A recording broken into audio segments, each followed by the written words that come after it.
মানুষ যে এত খারাপ হতে পারে আসলে এই জিনিসটা নিজের সাথে না ঘটলে আসলে বোঝা যায় না কখনোই। তো আমার মেয়েটাকে আমি একটু পরে আবার আমি একটা ব্লগ দিব, তো দেখতে পাবেন।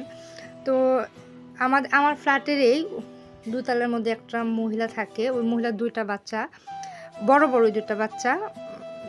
একটা ক্লাস 5 এ পড়ে, আরেকটা কিসে জানি পড়ে। বাট মানে ছেলেটা কেমন পাগলের মতো জানি আরকি। কি আর বলবো? বেশি কিছু বলতে যাচ্ছি না। মানে ২ টা বাচ্চাই এত পরিমাণে বেয়াদ্দপ আর এত পরিমাণে খারাপ, বলার বাইরে। আমার মেয়েটাকে মানে যখনই একা পায় তখনই মারবে আরকি, এরকম।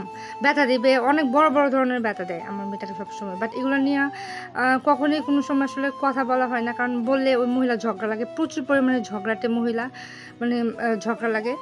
এজন্য কখনোই মানে এগুলো ব্যাপার নিয়ে কথা বলা হয় না আরকি। তো ঐদিন আমার মেয়েটাকে ফেলে ২ টা পা পুরাই একবারে, মনে করেন বলতে গেলে থেতলে দিচ্ছে আরকি পাগুলা। এরকম বাজে অবস্থা। আমার মেয়েটা প্রচুর অসুস্থ। হাঁটতে পারতেছে না ২ দিন যাবৎ। তো আমি নিয়ে গিয়েছিলাম ওই মহিলার কাছে আমার মেয়েটাকে, যে আচ্ছা দেখুক যে কি করছে। হ্যাঁ? জাস্ট এত কিছু বলার জন্য জাস্ট এটুকুই বলতে চাচ্ছিলাম যে আচ্ছা দেখেন এই যে কি করছে। জাস্ট।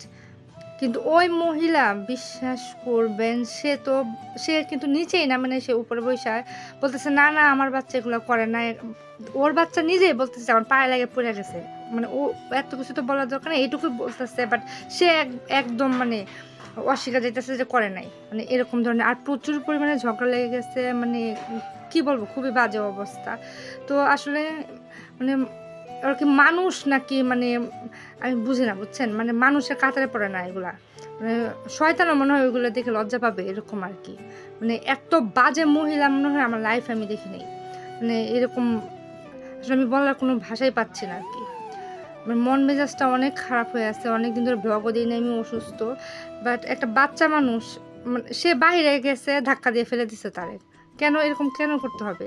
এরকম আমি জানি যে আমার মতো অনেক, অনেক মারা আছেন এরকম ভুক্তভোগী, যাদের বাচ্চাদের সাথে এরকম হচ্ছে, ঠিক আছে? মানে আমি যে কি স্টেপ নেব আমি সেটাই বুঝতে পারতেছি না। আপনারা যদি আমাকে কোনো কিছু বলতে পারেন যে না, আমার কি স্টেপ নেওয়া উচিত আমাকে জানাবেন প্লিজ।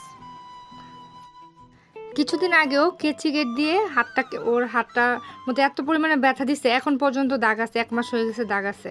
আবার ওই ছেলেটা ওর চোখের মধ্যে, মনে করেন যে ঠুসি দিয়ে, মানে ঘুষি দিয়ে বলতে গেলে, মানে ওর চোখটা ফুলাইয়া দিছে এরকম। মানে যতবার, মানে আমার মেয়েটা যদি ঘরের ভিতরে আয়সা দেখা যায় মায়েরা রেখা যায় এরকম আর কি।